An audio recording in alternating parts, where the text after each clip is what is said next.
What's going on, great friends? It is Wednesday, January 12th, 2022. We have officially made it through the first week and we're still here and we haven't canceled. So that's good news. We got a very great week for you guys today. I'll break that down here in just a minute, but with that being said, let's kick off the week right. 2 hours for you guys. And let's go ahead and start thanking the people that we need to thank to have this show run. First of all, foremost, we are broadcasting live out of the StreamYard studio. StreamYard is the home of the TNC Sports Talk, is the proud home that we affiliate ourselves out of when it comes down to the Jay and Trey podcast. If you're looking to create your own podcast, YouTube videos, even looking for your virtual business meetings, videos, StreamYard is the place to go. Head on over to StreamYard.com and sign up for free. It's free. Also, like to give a shout out to Epidemic Sound to discover your world-class artists, composers, and bands. Find your perfect soundtrack and give your social media accounts the music they deserve. Epidemicsound.com for more information. Also, like to give a quick shout out to Place It and Canva. They operate our Place It is by Avado. Head on over to placeit.net, and that's where you're going to find all your templates for your mock-ups, logos, and videos. Canva does our little commercial break videos as well. So I would recommend both of them. That's placeit.net and canva.com. Last but not least, I would also like to invite you guys over to Stream Elements. With one click of a button, easily create and start selling your merchandise today. Stream Elements gives you a basic template. It's free. All you got to do is head on over there. You got to head on over there. Make sure here. Sign up. It's free. All you got to do is upload your items to whatever they have to offer and then click publish. They will create your domain. You send customers over there. The customers buy them. The Stream Elements will make them to order and then send them out straight to the customer, giving you your profit. So head on over to streamelements.com. All right. So that is done and out of the way with. I'm ready to get the week started. I know Jake's ready to get the week started. We got a very special guest coming to you. Also coming up here in about less than 30 minutes. We got, and I don't want to butcher the last name, so I'm not going to say. We have, is it Sandra? Coming, that's going to be a guest on our show. So we're going to get ready for that. We got a lot to talk about today. We're actually going to do something new. We got some power rankings that we're going to give for wrestling in the wrestling side of things. We're going to talk a little bit about Hard to Kill review, and then also talk about the NFL and Black Monday. So we do have our fair share of stuff going on. I do want to kind of at this time take a quick shout out, let you guys know what the week looks like here. So we have our show today, tomorrow, and Friday from 10 a.m. to noon. You guys could tune us in on YouTube, whether it's live, whether it's later. We thank you guys. Then we will be back on Saturday from 1 p.m. to 3 p.m. because Trey and I have a NWF event that we're going to be attending. So that will be on Saturday from 1 p.m. to 3 p.m. again. I will remind people later on in the week. And then on Sunday night, we will be back for a 3-hour episode from 9 p.m. to midnight because we have a couple guests booked. We got Riley Matters, an NWF athlete. And then we also have Armchair Booking, another podcast that we've been talking about on this show. So we'll explain more. And then there's also a possibility, I know we're in the talks, that we want to bring to you a postseason commentary game. Right now we're looking for Sunday, 1 p.m. between, I want to say, I think it's the Eagles game. But we will let you guys know once we get confirmation exactly what's going on. All right. So you guys grab your popcorn, sit tight, grab your popcorn and drink, sit tight because we got 2 hours and that starts now.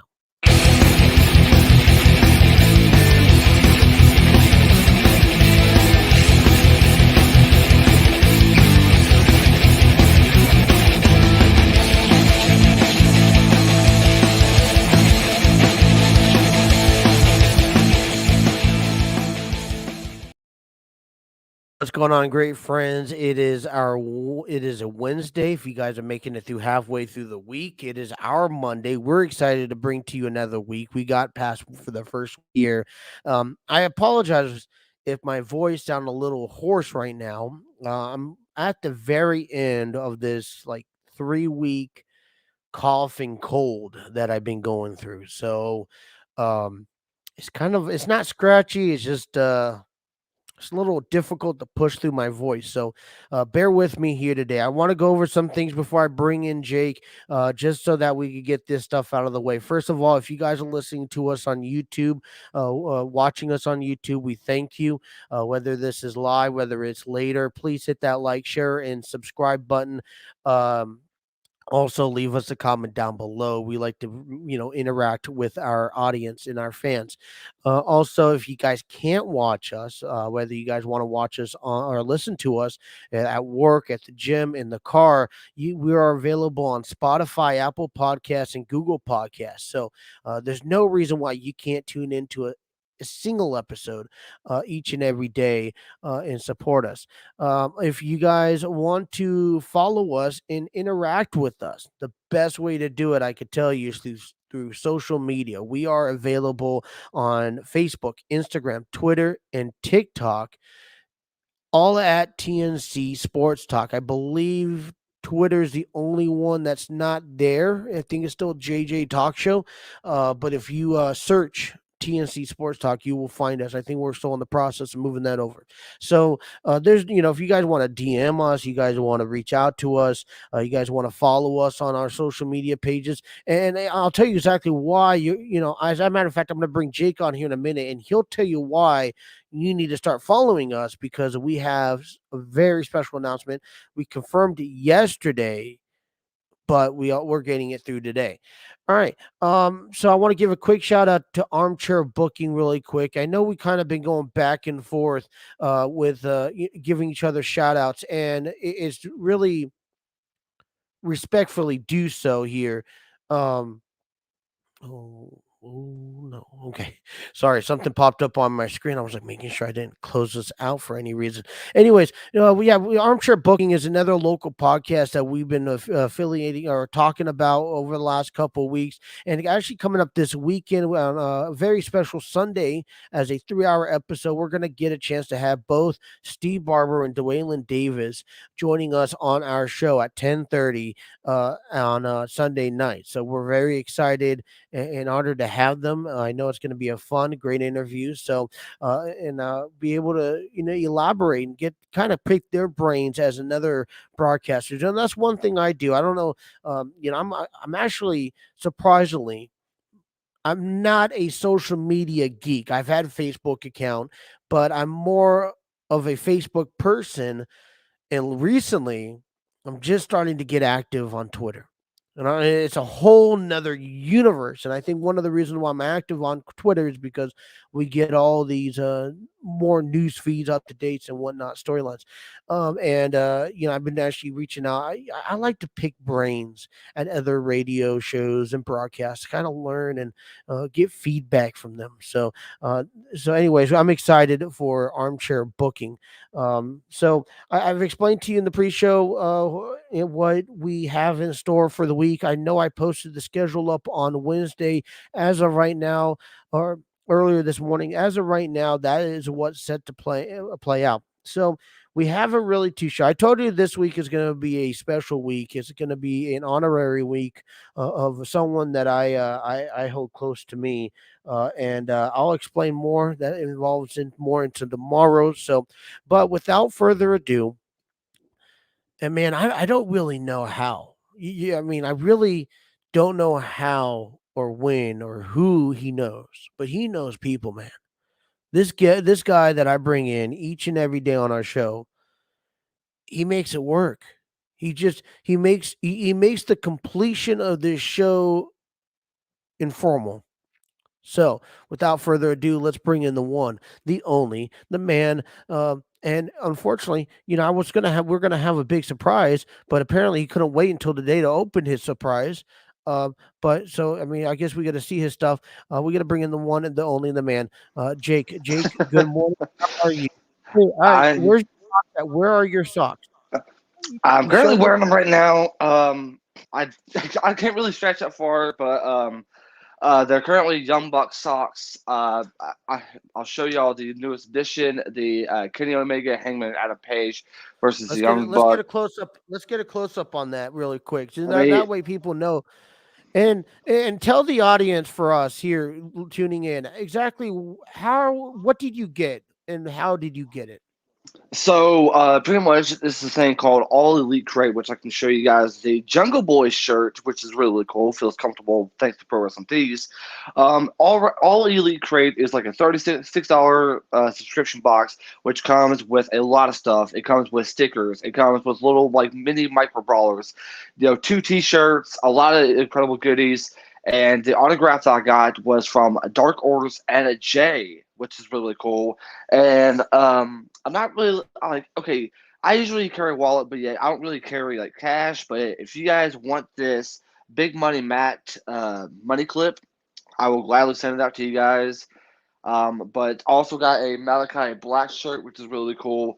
You guys can head over to allelitecrate.com and be able to pick up your box. There's two different boxes. There's one with the all the goodies, but then there's also just the two T-shirts, and yeah, that is like a cheaper deal. It's like a $20 box, only two T-shirts. But hey, these shirts are very comfortable. They're made by Pro Wrestling Tees, and you can't ask for more. Also, like Justin mentioned, we have something very special for you guys on TikTok.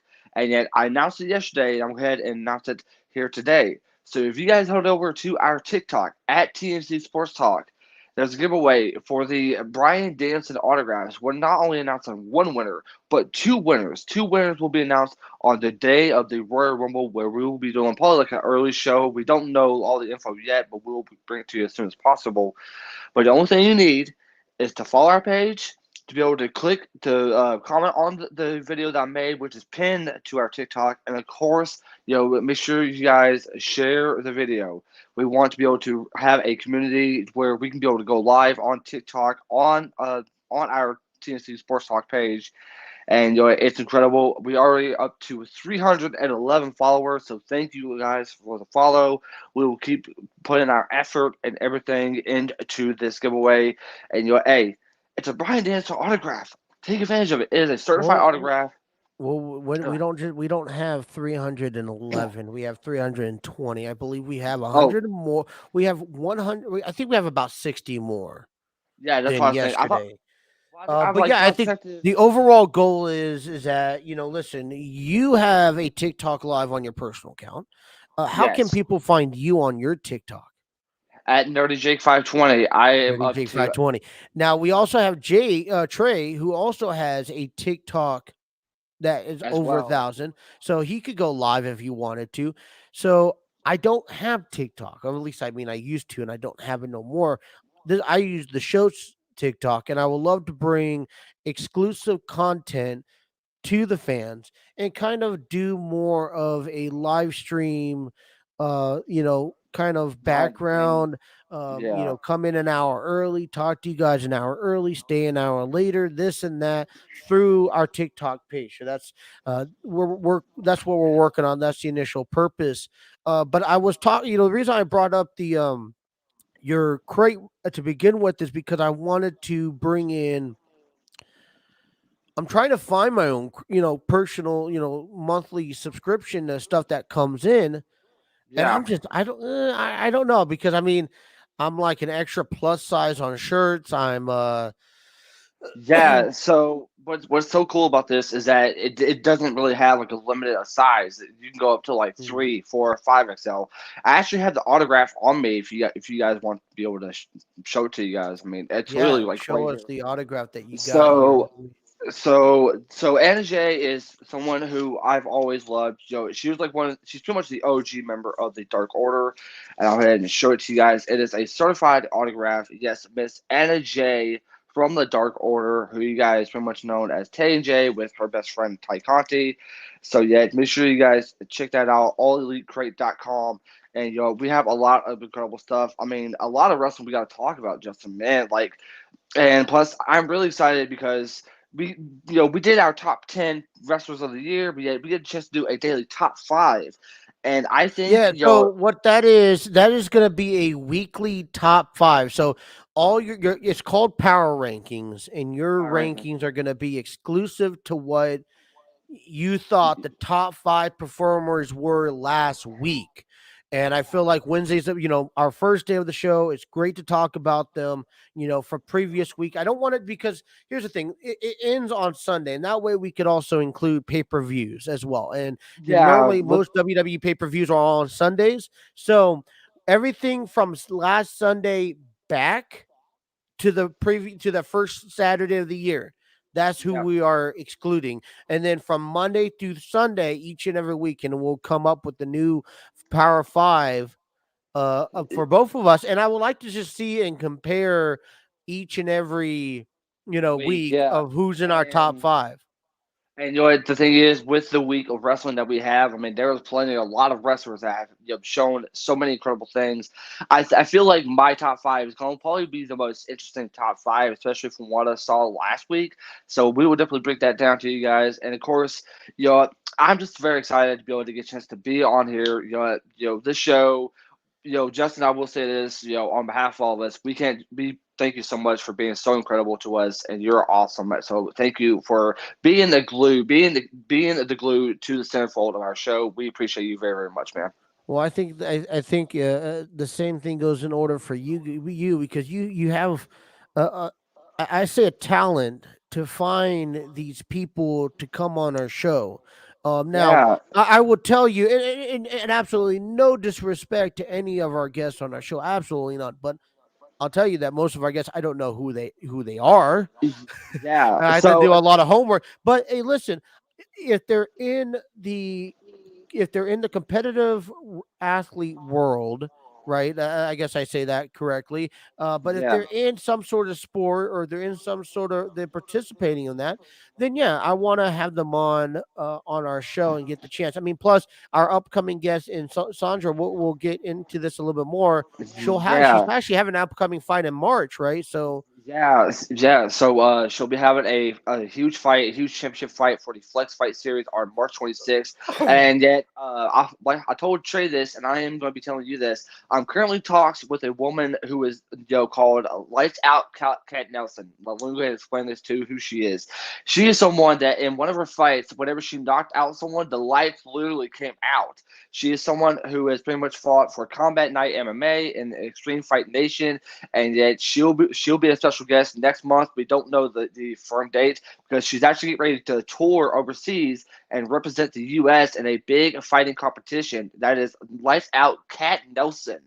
So yeah, she's going to be a huge special guest come next month, and she said that once when she comes back, she'll be ready to join us here at the Jay and Trey Talk Show. It's gonna be a lot of fun, and I cannot wait for oh you yeah. and Trey to meet her. So I mean, I guess if you figure this way, wrestling, sports do die down. I mean, I have a little bit of information for baseball that I will show later on in the program. Really, not much, a whole lot to talk about, but there is a little bit. I know that we're going to be talking about our power rankings, but I want to talk a little bit more about Hard to Kill because I finally got a chance to see it. Now, I don't know how yes, you guys see it, but um, the way I want to talk about it was the design of how the show was put together. I have a little bit of issues with that. That's the only thing that I have with the show. Otherwise, it was phenomenal. I think great way to end the first week of Wrestling World. I call it the Wrestling World. You know what I'm saying? Because it's the world of wrestling with all the promotion, yeah, all the shows. Um, but also, we're going to talk a little bit about Black Monday. I mean, we already saw in the NFL a lot of coaches, and I got an interesting take on you, and I think you'll enjoy this. There's a reason why the Pittsburgh Steelers are always in the playoffs, and there's a reason why teams like the Bengals, and I know that they will never win a Super Bowl. yeah, And yeah, that one of the reasons why, and it's affiliated with the with Black Monday and firing of coaches. I mean, yeah. we saw Miami, we saw the Dolphins, head coach got fired, and I'll explain more of this a little bit later on in our program. But I think there is it's more of there's a bigger picture that I think people need to look at, and I heard this earlier this week, and it nailed right on the spot. So I want to share that with you guys And today. And also, don't forget, we definitely need to talk about this past Monday's big national championship game between Georgia and Alabama. How Yeah. about a game that was? Oh my goodness. I was excited about that game because I wasn't excited about the game. For me, I had mixed emotions. I was like, okay, great. We're going to see another we're going to see the points are going to Alabama, right? I mean, if you're in the betting world, why don't you just not go with Nick Saban, Alabama? They always get the job done. But I mean, at the same time, I mean, Georgia did not show up at the previous game 37 days before the championship game, and obviously, it was a dead beat and up until I come home. So I mean, turn on the game, and next it's outblown. But we'll get more into that also in our program. All right, here let's do this because we got Sandra. Is it Sandra? It's Sandra Sandra. Arndt. It's going to Sandra. be joined. Sandra Aren't. Or how do you say her Yeah, last name? yeah, Arndt. It's like, yeah, it's Arndt. Aren't. Yeah, Aren't. yeah. All right. I just want to make So sure. I'm sorry. I don't want to butcher that name. Sorry. So listen. Here's the deal. Go ahead and reach out to her. Let's get her. Let's get her on our show. When we come back, while he does that, when we come back, we'll get her on our show. No, Drake is excited, more than excited to talk to her about everything. So we'll get her on. If you guys want to check out our merch page here, listen, maybe we're your fan gear here. Head on over to merch.streamelements.com and start searching. We got hats, we got t-shirts, we got jackets, we got hoodies, we got phone cases, we got blankets, we got everything that Stream Elements provides. But we got stuff. So if you guys are looking to wear our merchandise, you guys want to support us, head on over there and start wearing our merchandise today. We'll take a break, and when we come back, we will be bringing on Sandra Hart. Arndt.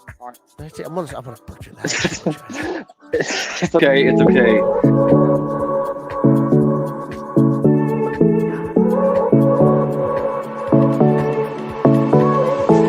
I won't make it easy for you now. You got 2 minutes of my time, and I don't really break too easily, but I'm worth it, 'cause I'll slip into your dreams tonight. Oh, so give me your all. I'll take it to Mars. Oh, I'll stick like glue inside your mind. Just watch me breaking your sweat.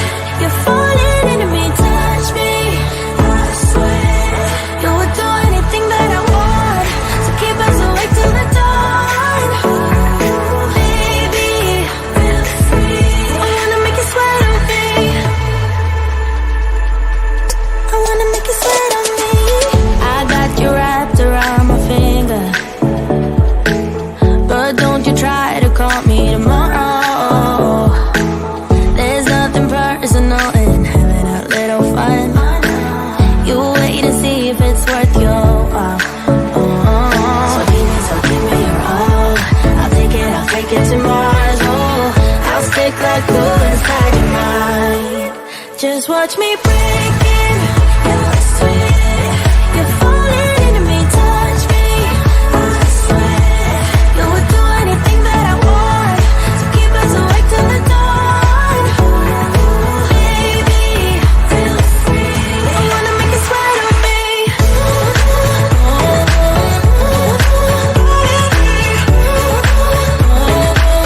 I wanna make you sweat on me.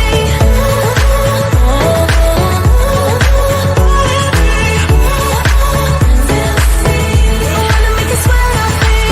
Just take a hint, you got a free pass. Oh, try to hide it, but you had me from the get-go. Let me be frank, I'm not that complicated.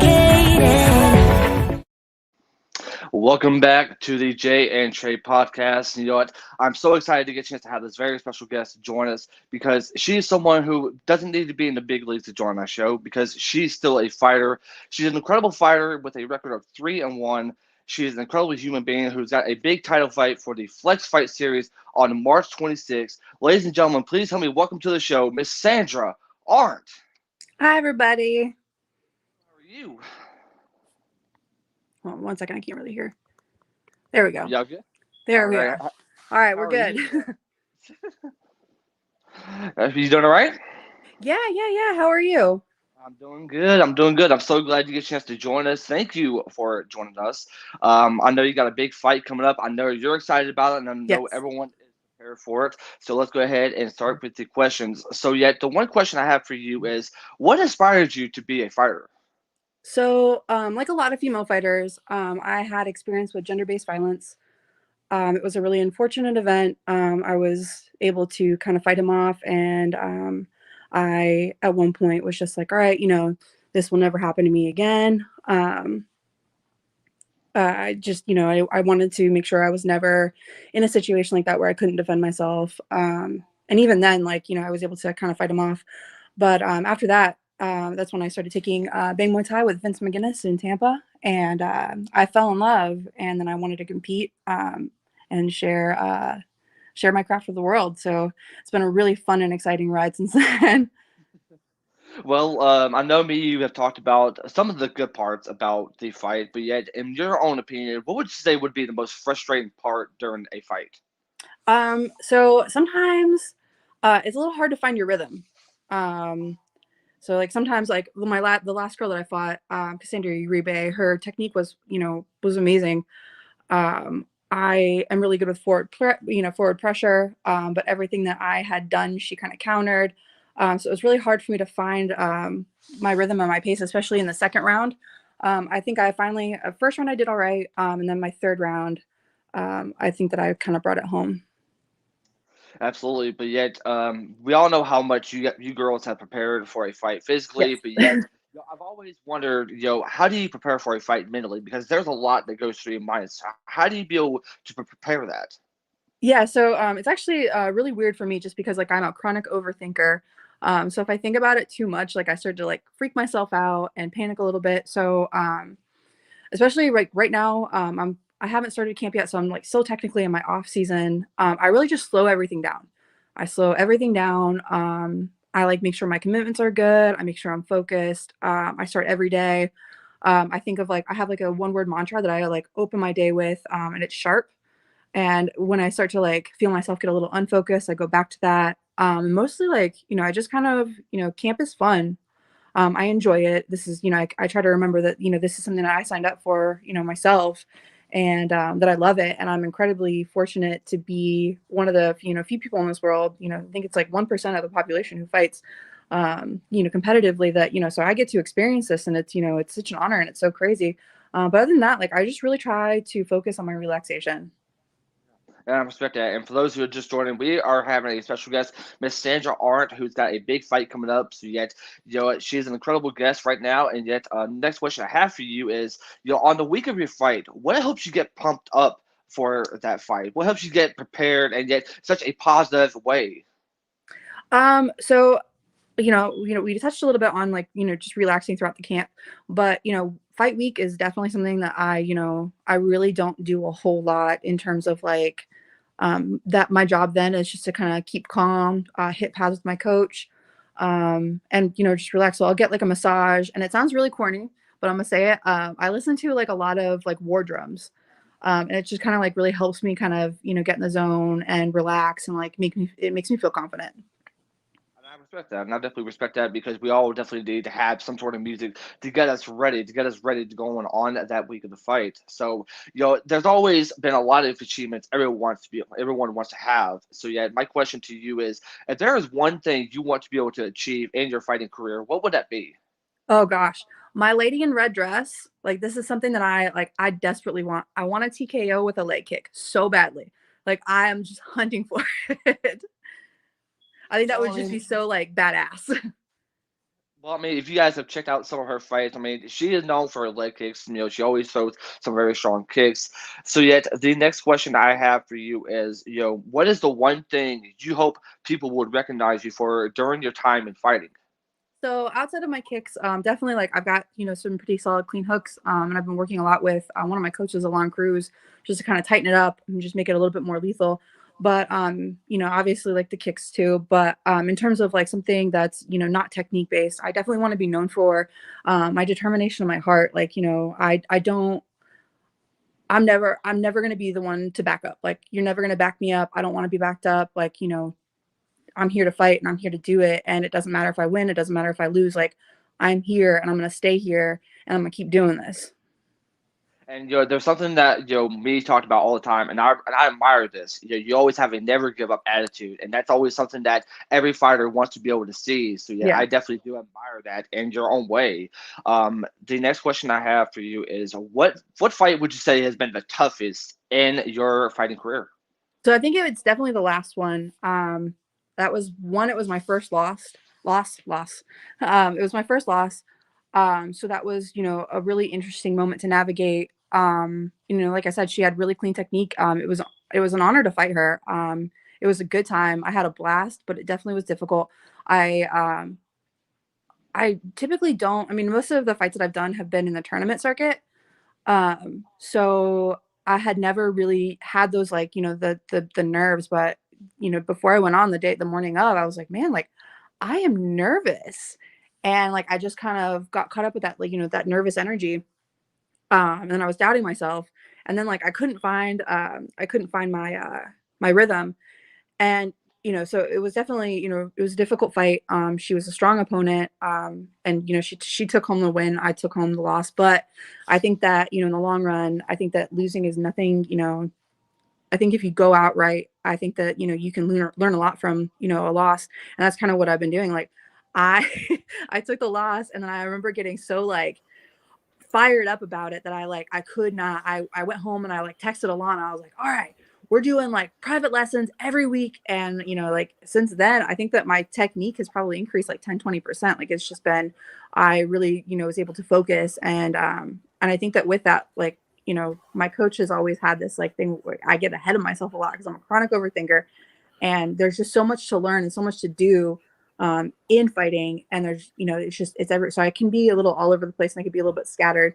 So I think that like taking that loss, like, helped me kind of focus my attention a little bit more. So I wake up every day.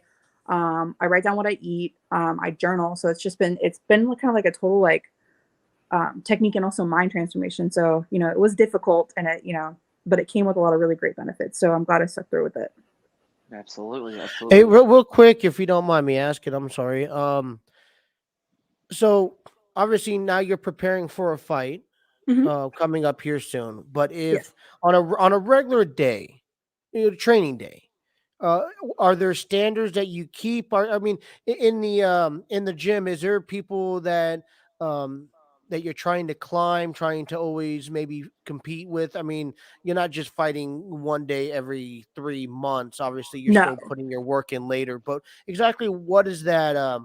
What is your workouts usually persist of that just on a regular day? Sure. So I teach at Title Boxing in Tampa. I have a couple locations that I teach at.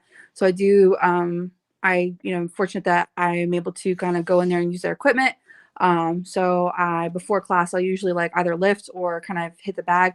I make sure to get, when I'm in my off season, definitely, like, I make sure to get my one-on-one bag time with my bag. I just think that it kind of gets out. Like, there's a saying, you gotta throw the first pancake away, right? So the first pancake's a mess. So like, when I first like hit pads, or when I first drill with somebody, like, I never want that to be like my first punch. Like, I want that to be, kind of like, the kinks to be worn out, and just everything like that. But I do strength and conditioning training twice a week. I have like one rest day. I spar twice a week. And I just try, I really do, like, you talked about, is there sort of, a climbing ladder? My gym is it's very competitive. We are a lot of amateurs, but I think that we've got a lot of killers. So one of my like closest friends, Brandon Waters, he is a pro. I fought with him on the Southeastern K1 Championships. He's an incredible fighter.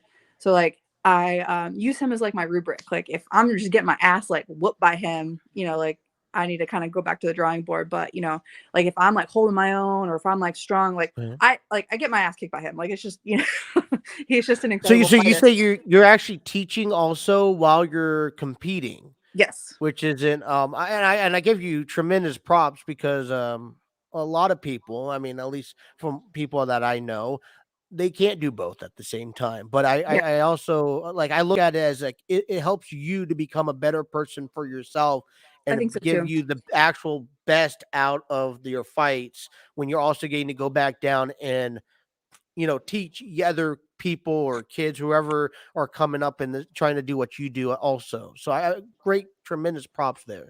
Thank you. Thank you. Yeah, so like I mentioned before earlier on in the show, is that you have a very big fight coming up on March 26th for the Flex Fight Series, and yet, how did that fight came up? So I've been kind of looking around. We are moving away from the tournament circuit just because um I was like I'm a rare weight class for women.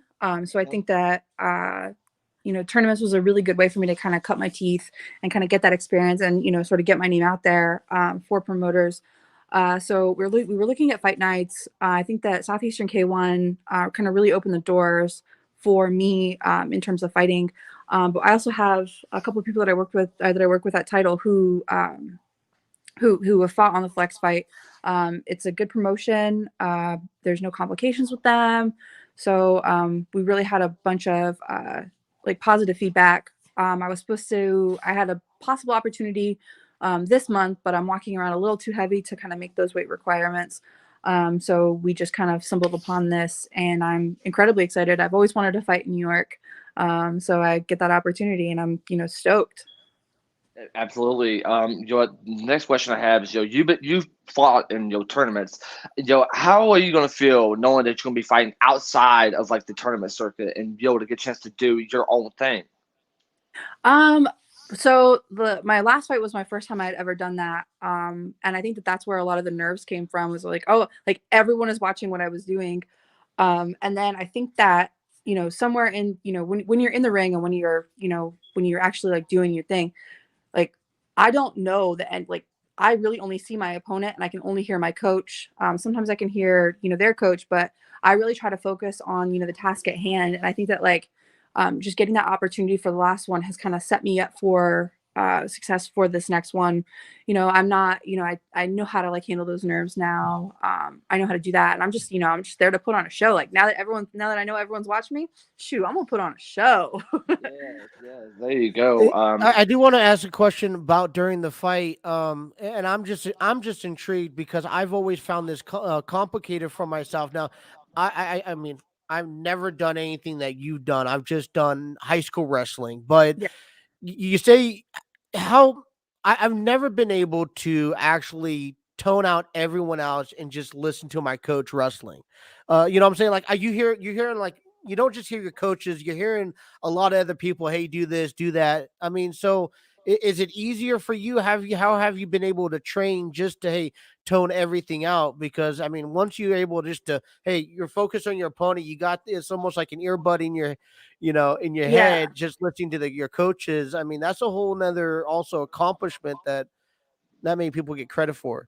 Yeah, I think that just focusing on the goal at hand, just, like I have to do this, I have to do that, I have to go. And then my coach, he's one of the most like calm human beings I think I've ever met. I think the only time I've ever heard him like freak out was at TBA, and he was like over the ropes. I was apparently doing very well. But he's got a very distinct it's almost like when you hear him during sparring, he's very quiet.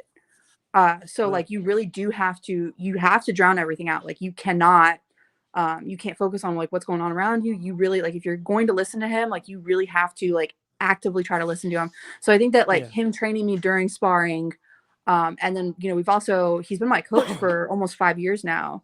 I've never really had another one. So I've really only been with Vince. And I think that just that, we now have that like, that close, it's a, solid like coach student relationship. So I'm able to like focus a little bit more, but also like him training me in sparring is, to what to look for, to what to listen for, has really helped me out. And that's how I'm able to, kind of focus on that. Talking about your team, your team has been incredible to you. So yeah, what would you say? What would you say would be the best part about your team and the support system that you currently have? Oh man. It's just, we really are. And I know that a lot of people say this, but like, we really are a family. Um, like I know that if, at the end of the day, like they're there to protect me. Like they are like, a group of like my older and younger brothers, we really are. It's a solid bond. And I think that that's probably my favorite part. And it's so funny because like I posted something on my my story the other day. It was like me and Brandon, we were sparring, and like Brandon and I usually have like really tough sparring sessions, and then afterwards like we all hug it out. And I just think that just we are very goal oriented, and we all are really competing with each other, and we're trying to be the best that we can. But at the end of the day, like we really are there for each other. And like there have been several occasions where like I've had one of my teammates, in my inbox, like, hey, like I need somebody to talk to, like, and I've done the same thing too. Like, hey, I need some advice. Like, so it really is like a very, family relationship, and they're, nothing short of incredible. Like, just like I'm inspired by them every single day. Like, and I'm going to tear up, like thinking about it, just because like I love them so much. Like they really are like a huge source of inspiration, for me. And as long as like they're proud of me, like I'm doing all right. Like I don't care about anything else. Like as long as like my guys are, proud of me, like I'm good. There's How one thing. often do you guys yeah, I mean obviously you guys do things, competing wise, you guys work, do everything together. Is that taken also beyond training? Like do you guys go hang out outside of what you guys do? I mean, you guys like go catch movies or go get lunch together? I mean, Yeah. Yeah. yeah. I babysit Brandon's dog all the time. We go to lunch, we watch fights together. We have like we're planning a short exchange of shorts like pretty soon. So we definitely like there's a lot of contact like in, and there are people that you vibe with a little bit more than other people, but we are we do we watch fights together. Definitely we all have a very like close bond, and we it extends like outside of the gym as well. Yeah. One thing I love about you, we always have the conversations, and I want to tell you this. I tell people all the time, you don't have to be professional just to be able to be interviewed, and yet, I am enjoying this interview a lot, and I Thank appreciate you. you joining us Me a too. lot. Because to me, you inspire so many people, whether if it's in the ring or outside the ring, you do incredible things. And yet, Thank you. I encourage you guys to check her out on Instagram. I encourage you guys to follow her along with this big fight, because I know she's prepared for it. I know she is ready to go come up March 26th. I do want to ask one thing if you don't mind. Of course. You're I think I was kind of doing some research this past weekend. I came up on some merchandise, and it was a T-shirt. Is that correct or not? What is? Do you have merchandise for yourself? I do. I work with a vendor called Fighter Cartel, Okay. and we have like a local company in Tampa called Dark Cycle, and they usually draw my drawings out for me, and then I'll Yeah. have them sent over to Fighter Cartel. We are releasing a new line of merch coming up. I think probably within the next like month, probably like first week of February, second week of February. So we are working on some new stuff. So don't buy the old stuff quite yet. Just wait to see Okay. like what you like. But yeah, we are working on some merch coming out. I Well, do have stickers. can you do me a favor? When you get all that stuff in, can you make sure Jake gets that Of course. information so that then that way we could post it up, and for anyone who's listening that wants to that's intrigued and wants to buy your merchandise, we could send them to the right direction. Absolutely. I would love to. Thank you. I Yeah, appreciate it. Thank absolutely. you. Hey, I've enjoyed this a lot, and I wish you. I've had a lot of fun, and I just appreciate you joining us. Sandra, you are an incredible fighter. You Thank do you. amazing things, and yet, can you tell everyone, where they can find you as far as like Instagram or any social media? Sure. I try to, keep my Facebook. I'm not, I try not to, post a whole lot on Facebook. But my Instagram is, it is public. It is Chandra_N_A, and that's where you can find me. Well, there you have it. That's where you can be able to get a chance to find this incredible fighter. Big fight coming up, and yet you guys do not want to miss it out. She's an incredible human being. I encourage you guys to go follow her and follow along through the incredible fight journey that she has. Sandra, thank you so much for joining us. This was a awesome interview, and I appreciate you joining us, and it's been very, very fun. Thank you. I hope everyone has a great day. I appreciate y'all inviting me on. I had a really good time. So thank you so much for all your support. And I'll talk to you soon.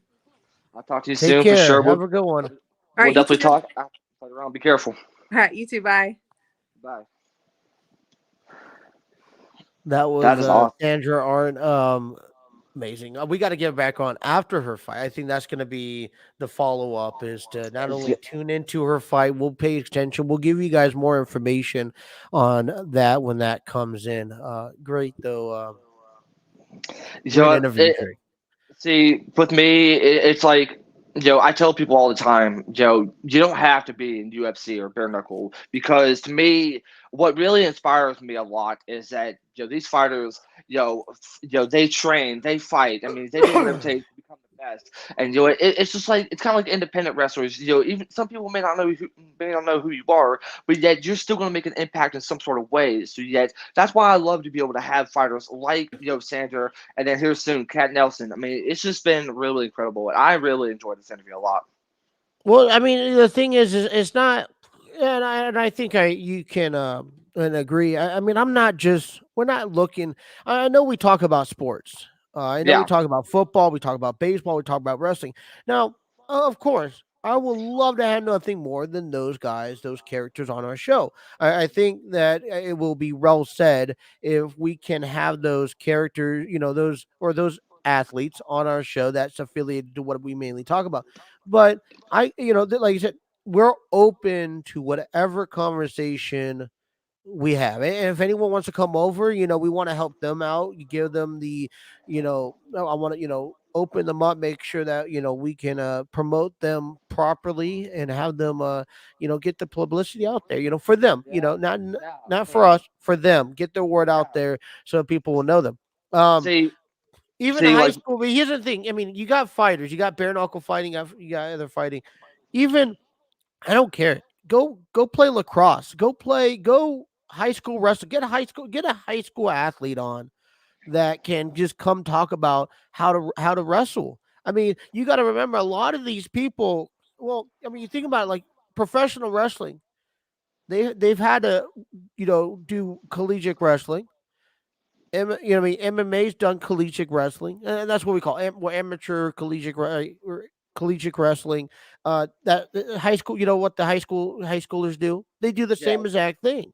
I mean, and then you think about all these athletes. I mean, the whole fighting world, they commingle. They do all yeah. that stuff together. They have to learn. I mean, Brian Danielson is a primary example. Yeah, he's a submission move, but you don't just learn submission moves in wrestling camp. You got to learn how to do other things. I mean, with him, he probably got a chance to learn it in high school, and that's what really helped him out with his moveset as of today. And it's just like Justin said, it can be high school. It doesn't matter because as long as you be able to do something incredible for yourself, then you deserve to be recognized. And yet, Well, that's what I love about this podcast is that we what I really give. love about Sandra though was to hear that while she's currently fighting, Yeah, while she's currently competing, she's also training other teaching. people, if not younger people. I mean, I remember, and I wasn't the greatest at it. I actually had, I was a fun. I didn't agree with it, but I remember when I was in high school and I was, wrestling. I wasn't the greatest wrestler. I wasn't your, undefeated champion or anything like that. Yeah, I didn't. But at the same time, I was after school, they would have these kids programs that I would go down, and I don't really want to do it, but sometimes I would represent the high school to work with the little kids, uh, in wrestling in the wrestling business. So I mean, it's a lot more. I mean, I just and the thing is that like I got a chance on Saturday to watch Lehigh University, do a wrestling dual meet. yeah, I'm yeah. like, I mean, like it's the most satisfying thing to. I don't. I remember just how satisfying it is to go to a dual meet and watch it, and the fact that you watch it on TV. So, now will her fight strictly on pay per view? Is it on the Fight Network? How can you? Well, make sure you guys check out the Flex Fight series on Instagram. I mean, they'll have all the information there. And it's just like with XFN, they're getting ready to have a big event on January 29th, XFN 40, and yet all the information is in the link of their bio. So, yeah, but one thing that I really loved, and yet you put on a really good note about this, is that not only is she training for herself, but she's training other people. So that she is, doing so many incredible things, and yet that is something to be inspired by. The And, and the she fact that mentioned and she mentioned that there's not a lot of competition in her weight class. Well, it's not like there's not a lot of competition. There's just not a lot of athletes out there that are willing to come out forward, and that's what we're breaking down that fifth wall. yeah. We're saying, hey, it doesn't matter who you are, what you weigh, what you look like. If you want to fight, come out and fight. And it's starting. I mean, this is a whole nother revolution, especially in the women's division and just in the And fighting network. I believe that with Sandra, with her heart and yet how much she's done, I mean, she's going to be huge. She is. I mean, Joe, this is just a huge stepping stone for her, and I feel like It's not, and I say when you say huge, I agree, but she's going to also pave the way for many other females, especially um, generation. as the fighting world grows in women's revolution. I'm calling it a new revolution for women. Yeah, We saw the yeah. WWE revolution for women. Now we have a fighting world, the fighting network of women. It is growing, and these are the stepping stones. These are your founders who are helping grow in this industry. And yet she's going to be huge. And yet, Joe, I've known her for a couple months, and yeah, I've always had incredible conversations with her. And to be So able to get a chance to do that, that was just incredible. And I appreciate you. that is your job when is to keep in touch with her. Oh, One, easily. when she has her new merchandise out, I know it's on the Fighter Cartel. We got to post that up on our social media page. And Oh, two, easily.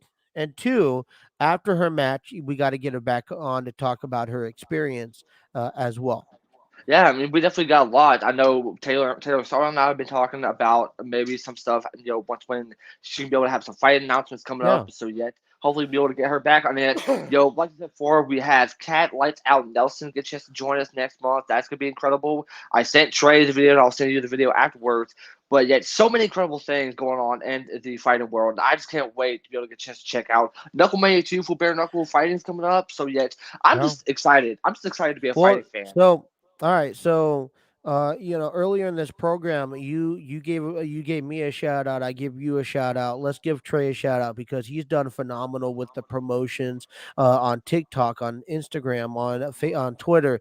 He's posting things left and right, and he's I think he's a big asset to this show. So while we're going around the world in this first hour talking about giving each other shout outs and thanking, let's give a big shout out and thank Trey because what he does, we wouldn't have 300 followers if he's not making videos every day. It's just sometimes making videos you got to have time on your hands. That's Yeah. simple. And it's like And it is a process to make a TikTok video. and the one thing I love about Trey is like he's told you like put Jake on the spot. He's great at promos. I mean the thing is with me is like I try to be able to do the best for us, especially on the TikTok page, to be able to promote us, to be able to promote the giveaway. And I just want to thank Trey for always believing in me when it comes to making stuff for us because if I wouldn't have the confidence I wouldn't be able to say that it's going to be a great one without Trey because Trey is like our little caveman best friend that is a part of our big family. And I posted this on my Facebook, but this whole talk show wouldn't be the same without both you and Trey. And we're all just like one big family. And I feel like this is the best that is yet to come for this talk show. And like I said, for Sunday, Riley Matthews, we have two guys from Archer booking. I mean, what more should you ask for? And plus, Cat Lights Out Nelson coming in next month, and plus, Well, yeah. hopefully with the talks of Wildcat Chris Harris, who I watched in the early TNA days. Hopefully, we'll get just to have him. I mean, I'm gonna tell you this: the best is yet to come for this talk show, and yet just be ready for it.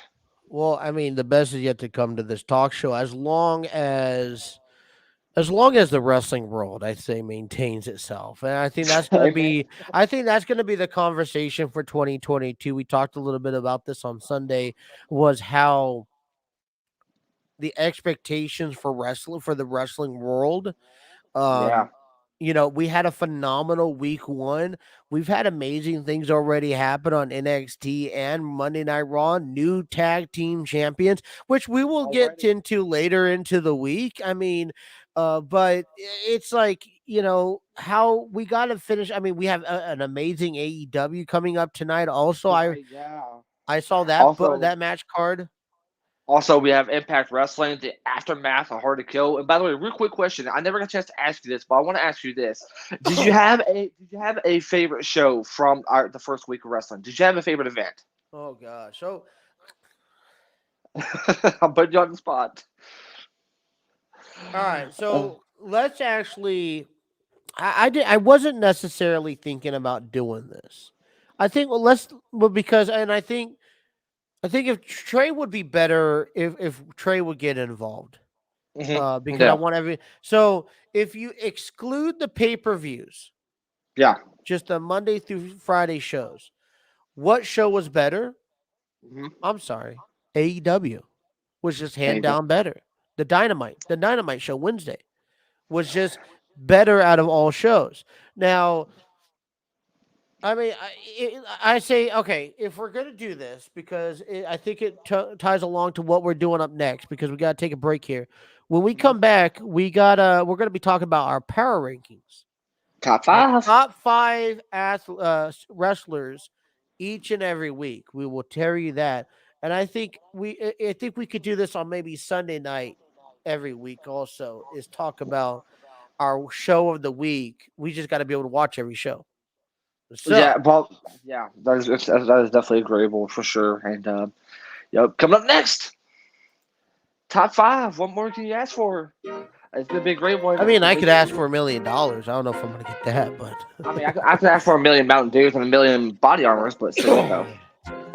Well, hey, listen, hour number 2 is coming your way. We got a lot more to talk about. We got to review Hard to Kill. We also got to talk about Black Monday, give you our power rankings, and a whole bunch more. We're kicking off our week, right? Stay tuned. You guys are listening to the Jay and Trey podcast.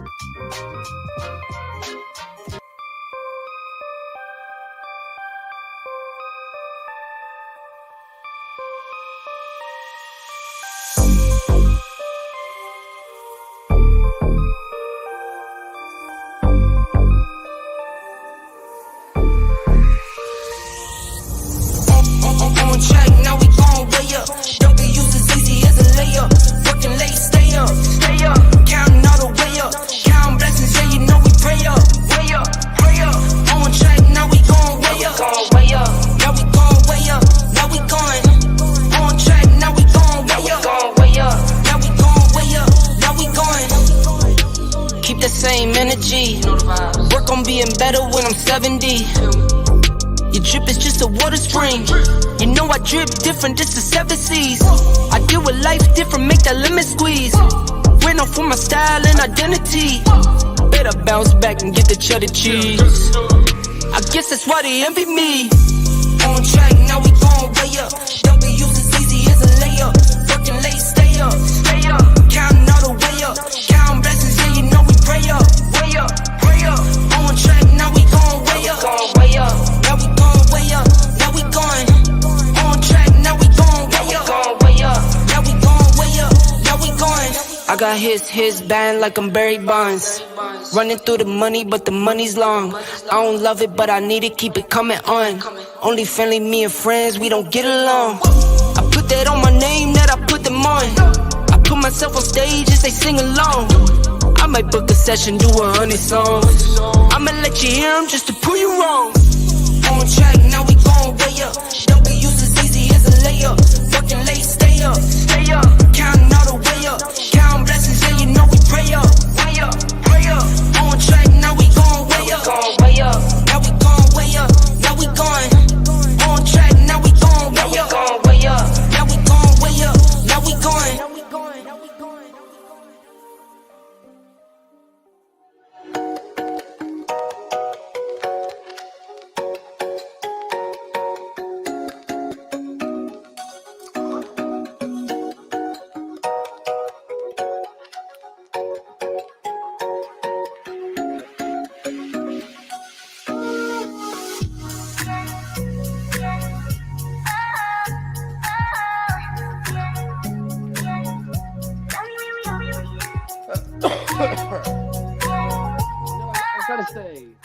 So I've currently been checking out the NASCAR test sessions that are going live right now. So they're testing out the next gen car at Daytona. I'm so ready for February. February needs to hurry up because just seeing these cars back out on the racetrack gets me hyped up. It gets me excited. So I am ready for the NASCAR season to come up. I am too. I don't necessarily watch a lot of NASCAR, Yeah. but when I do, I like to watch like the big ones. I'll watch I don't know, I'll tune it on. Like here, I'll watch the entrance. I'll watch like the first 30 minutes of NASCAR. Yeah. And then I'll kind of change the channel. And normally then I would tune back in towards the end, like the last 50 laps, and then that's when it kind of really excites me. You kind of get all the recap. Yeah. And that's the same thing I did with Alabama and Georgia on Monday. Listen, I tell you this, I wasn't that big about Alabama and Georgia, but we went into I was going to tune in. Now, I was hearing the game at work, and it was all down to field goals. When I got home and I turned on the game, I was like, oh, my goodness. This was when Alabama, it was like 12-13, and Alabama just scored a touchdown. I was like, all right, you know what? This is where it's going to go. Alabama's going to win. I think it ended up being like 18. It was like 18-13. Or 18-12 or something like that. And so, anyways, then we had, then I turned the channel to Monday Night Raw, checking in on what's there. Nothing really happened that was exciting me at the time. I turned it back. Next thing you know, Georgia's back with like 37 seconds later with another touchdown. And I was like, okay. So I turned back in the fourth quarter, and I'm like, oh my goodness, Georgia's blown away with this. They're selling. And I was just thinking to myself, man, do not, whatever you do not start celebrating with 3 minutes left to go. And they started celebrating with like 3 minutes left to go.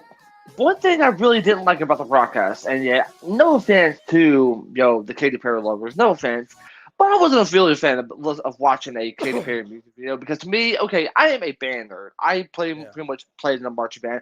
I would rather see the Georgia and the Alabama marching bands be able to take the field and to be able to perform on something exciting because that's what they usually do at the Rose Bowl. You know what I would love to see I would love to see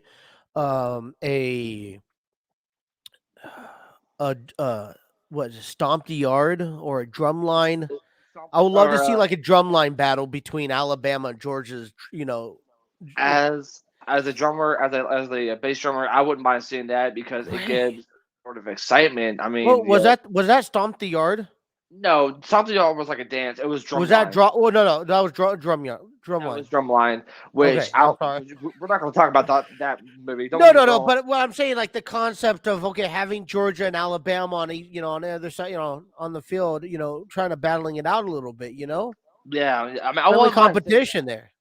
I wouldn't mind seeing that. But you know who I was actually excited to see? I was actually surprised to see on Monday.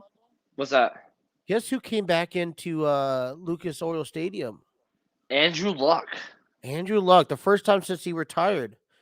He was that was the first time he arrived. Yeah, first time being interviewed, and plus, he was next to one of his best opponents, best quarterbacks, and Robert Griffin III. And yet, Andrew Luck looked so different back whenever he was a player, and just see him back. He also has that Andre the Giant accent. I mean, he kind of does. I mean, I didn't really expect that big mustache. I mean, okay, don't take this offense though, but you remember the episode of Family Guy where Peter Griffin tried to grow a mustache? It kind of reminded me of that. I'm sorry, but oh my god. But you know what though, I think it was a good game. Listen, I have to give Nick Saban a lot of credit. This was a head coach that I really hated for so long, and that's where he plays his job right. Like if you're every other team, and you want to, and you're thriving. Hey, if we beat Nick Saban, that is a monument. I think he's like 170 something in 22. Like he rarely loses in his career, and he's a phenomenal coach. And the amount of respect, he didn't just go up to he didn't just go up to the Georgia's head coach, and I'm sorry I'm blanking on his name, but and shake his hand and say, "Oh, well, congratulations," and walk off. No, he stood there for a minute and had an actual conversation with him and paid his respect and thanked him and all that stuff. Like that was honestly another level of Nick Saban that I've never seen. So this is what not too many people really know about was that Nick Saban took on a guy that has been pretty much his assistant head coach That for so helped bring long. up Alabama in the runnings. And the conversation I saw that being told was, Saban said that hey, you kicked our hind ends in the fourth quarter, and then the coach of the Bulldogs immediately asked how was there one of their injured players, and that goes to show the amount of respect that these two coaches have. Yes, on the biggest stage in college football for the national championship, and it goes to show how much tremendous respect both two coaches have, and what you love to see. You love to see that, and in the end, it was the Georgia Bulldogs, which I have some friends up in the Georgia area. Congratulations on winning your first championship since 41 years, I believe. I know, that's crazy. 41 years. That is better insane. way to do it than to beat Nick Saban and the Alabama Crimson Tide, I mean, on the biggest stage. And I will tell you this, though, and I hate to even say this, if you look at the outside of Lucas Oil Stadium with the decorations that they had, it kind of looked like one big Kroger on the outside. It looked like one big Kroger or like one big Home Depot. I'm like, oh my God. But either way, though, I enjoyed it. It was a great game between both teams. It was a very close game until the end, and Georgia pretty much came out as the better team. That's it. Hour number 2, we're going to be all over the place because I know we opened this up. I wanted to get Alabama and Georgia, in play. Either way. Before we give our power 5, I want to just kind of, spend 3 minutes on this really quick. Upcoming news. Hey, MLB has finally agreed. MLB and the Players Associations are going to sit down tomorrow. Yay. Hopefully it's not a 7-minute sit down either, but they're going to finally sit down. And I guess MLB, I guess the organizations have, the owners have given a counter offer. So we're going to see if the players are going to be able to accept it. Hey, here's the thing. I'm not stressed about if baseball, this agreement. I know this has to be done, but I'm not. I guess as you start panicking here as we hit the middle of January because spring training's right around the corner.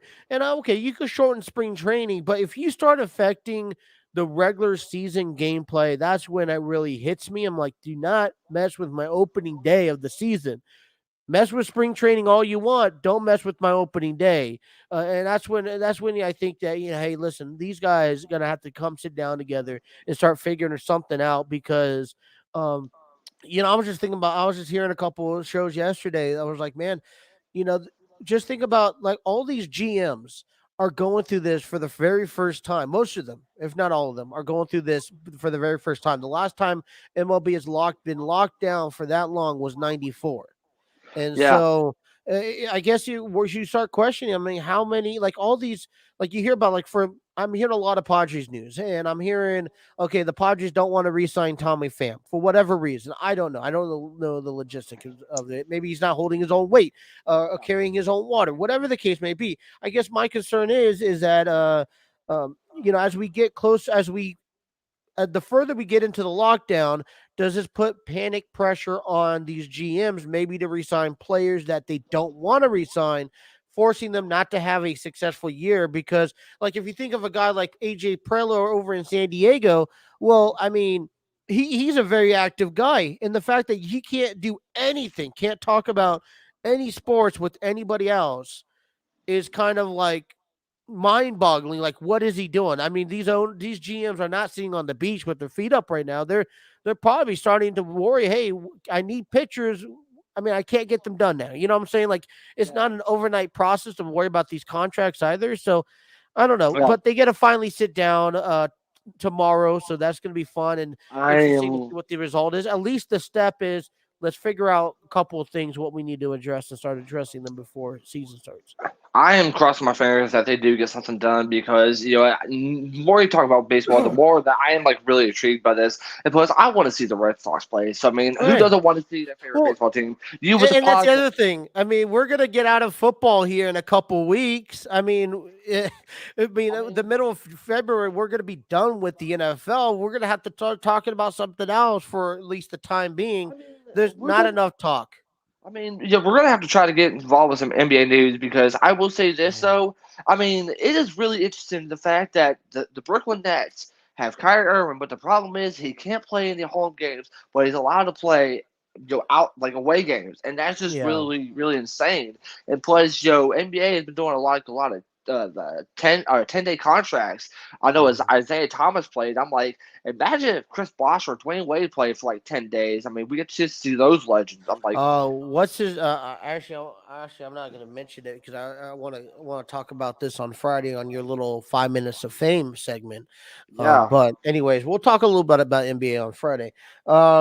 Other news in baseball, just while we're here, John Lester announces his retirement from baseball. So that is, we wish him the best endeavors, and then we want to give our condolences to the Tampa Bay Rays family because they lost their catcher bullpen Juan Ramirez at the age of 28. So our prayers go out to the friends and families of Juan Ramirez as well. So, anyways, that's all the baseball news I have for you today. There's just not much to talk about. I think we try to scrape conversations, but then I don't think we could do that without knowing analyze all the details. right, not knowing all the details, or we start nitpicking at what could be better, what we could see happening in the upcoming events. But we'll keep everyone posted Yeah, as the time comes. All right. but don't. So hey, let's get down into it. I think every Sunday, I think that would be a good idea is to pick the show that was the best of that week, just the regular shows, not the pay-per-views. So we Yeah, could probably start that on Sunday night with Trey. I would like to get Trey's thoughts on that. But I guess you have to keep an open mind because although like there's certain things that you don't want, or you try to watch everything. But there's certain yeah, things that he doesn't watch. There's certain things that I don't watch. So we have to keep an open mind. Which one is the better show? yeah. And real quick, before we get to our top five, I have some crazy news to tell you. So you've somewhat heard of Game Hey, Changer hold on, hold Wrestling. on, hold on, hold on. You got some breaking news? Yes, I do. All right, hold on, hold on, So hold on, hold on, hold on. We got some breaking news. Hold on. You didn't prepare me for this. You did not prepare me. sorry, All right, sorry. breaking news with Trey, with Jake here.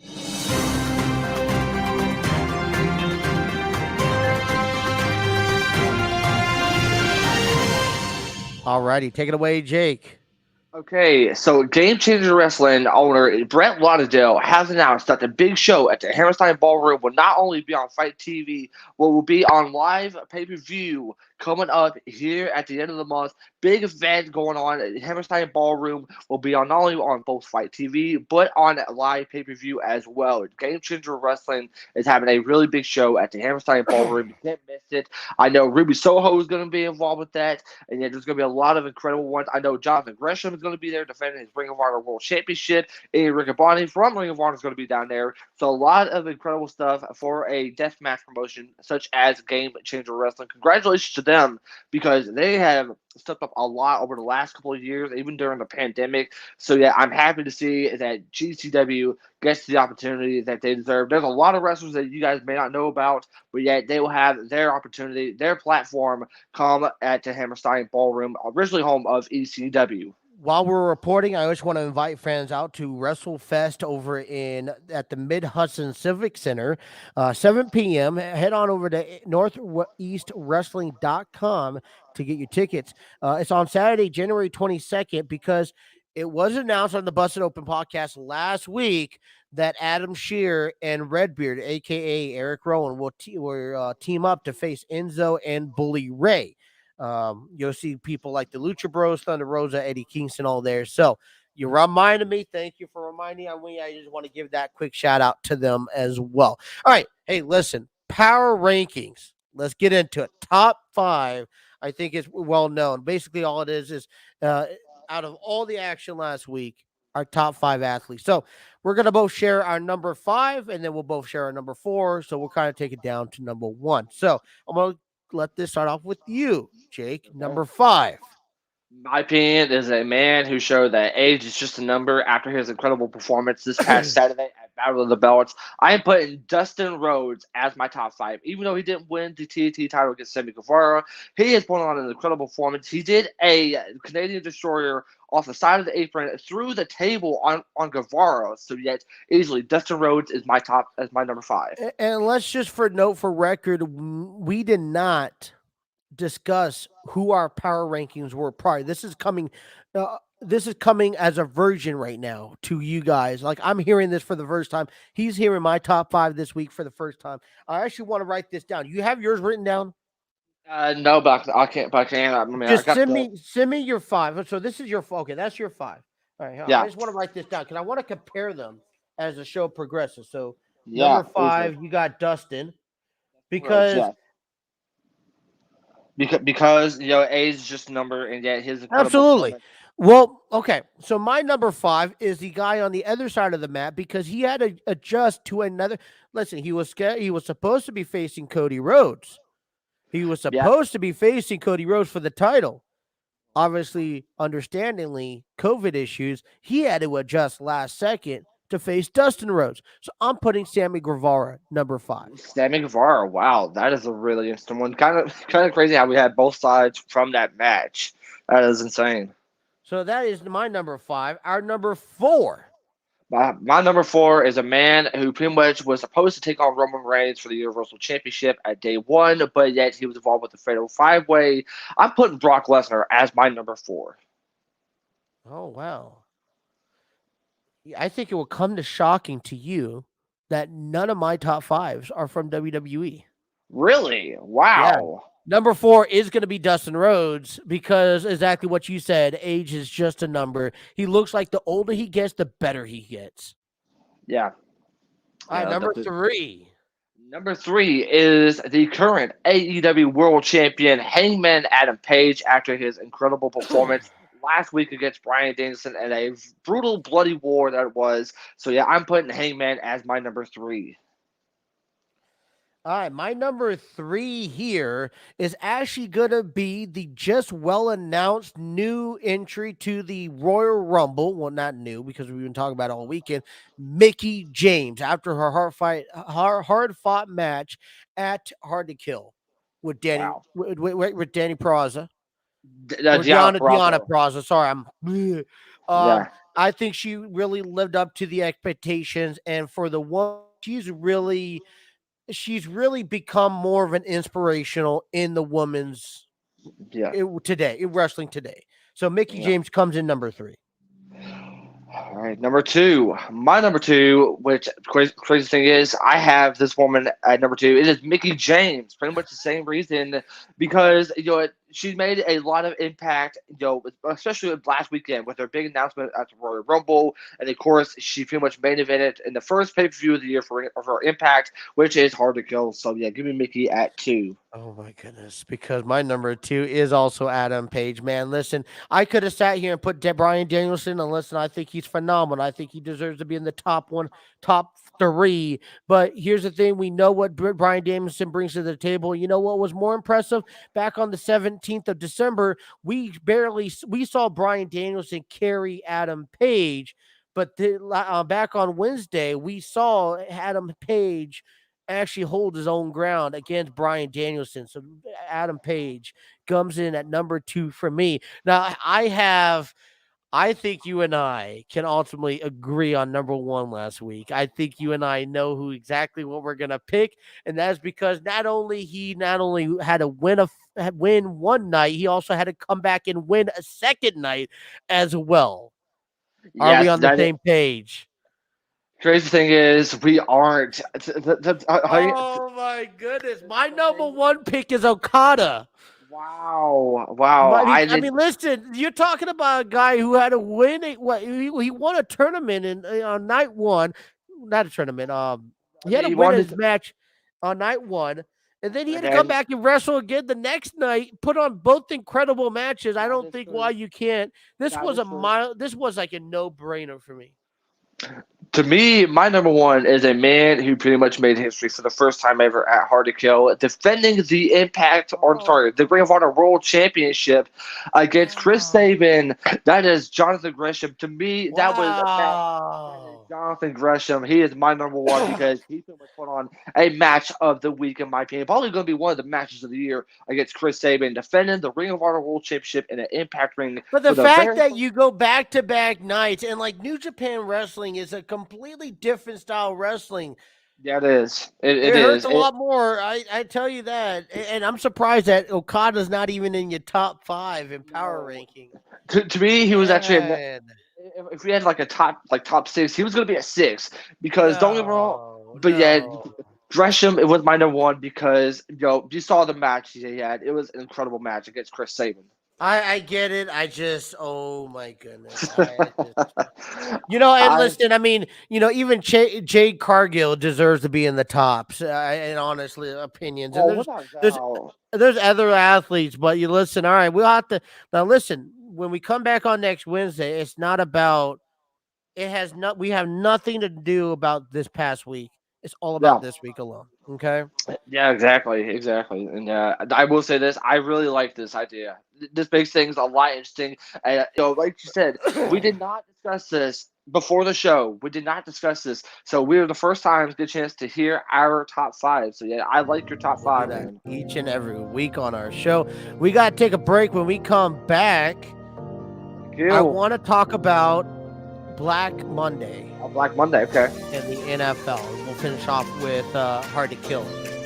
You're listening to the J & Trey podcast.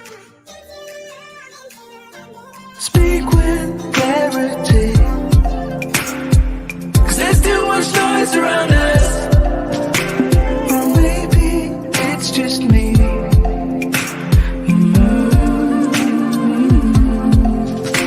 There's trash out in the sea. But I'm just too dry to reach it. So speak sincerely.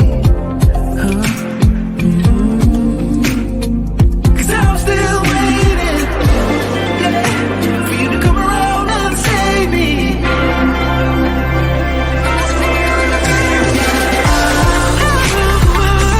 Will you stay with me? I'm lost here in America.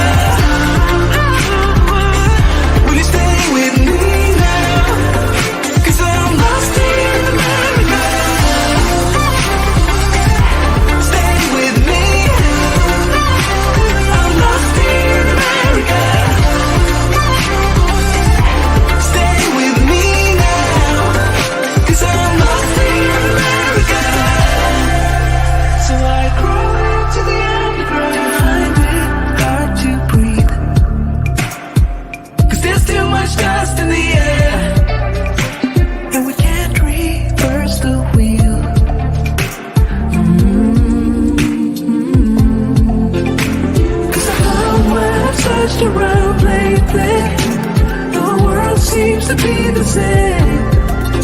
There's no room for the privilege and sacred, everyone's too crazy. Will you stay with me? I'm lost here in America. Will you stay with me now? 'Cause I'm lost here in America.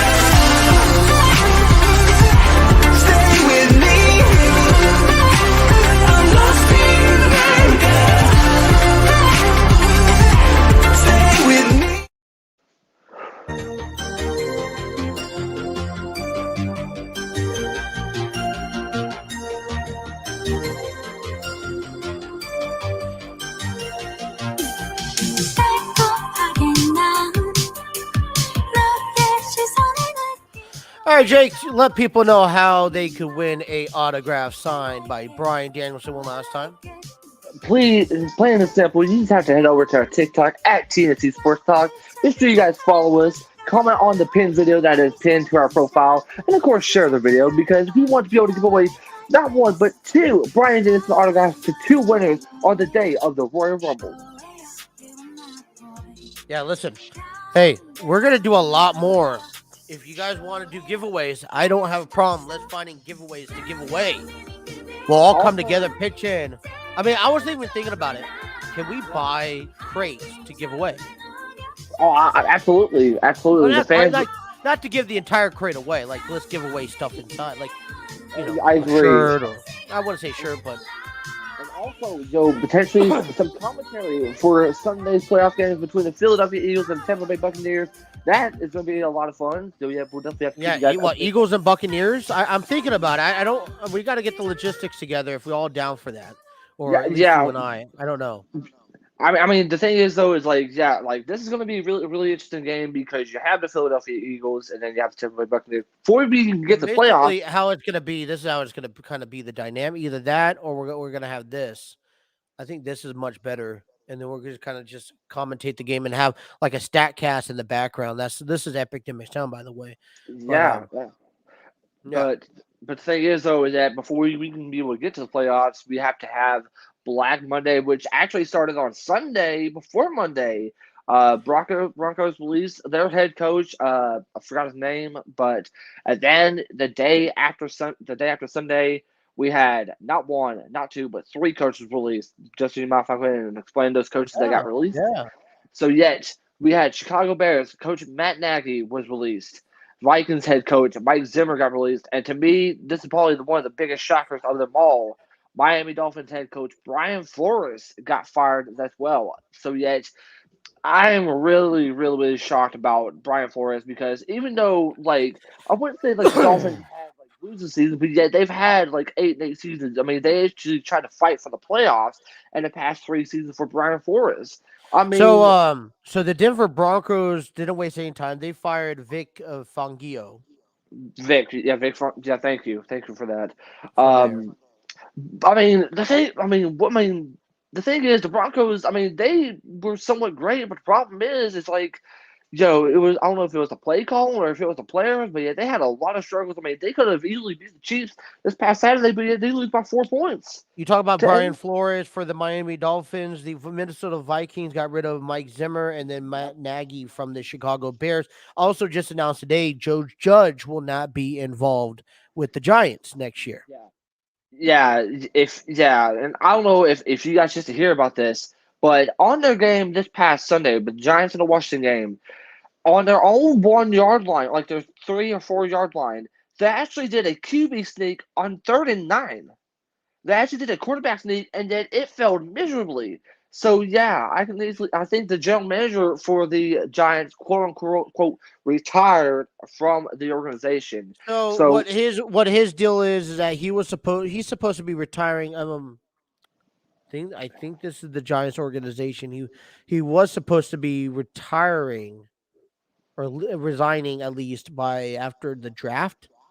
He did it before the draft, and I think I will tell you this though, and yet I have some source that the Bears are interviewing. I know they're interviewing the Bills defensive coordinator, former Falcons coach. That's actually the defense coordinator for the Cowboys, Dennis Quinn, I believe, and of course Brian Flores as well. So yeah, I'm invested. Okay, so I guess that's I guess there's that question that goes about. Okay, so the Dolphins released Flores. I mean, this was honestly just a stupid decision for the Dolphins, considering he just won. I mean, yeah, I get it. He didn't go to the playoffs this year, but he took the team to 8 straight victories. I mean, and if it wasn't for the loss against the Titans, they could have found their way into the playoffs at some point. I mean, and this was just a stupid decision. And here's what I want to make my point here.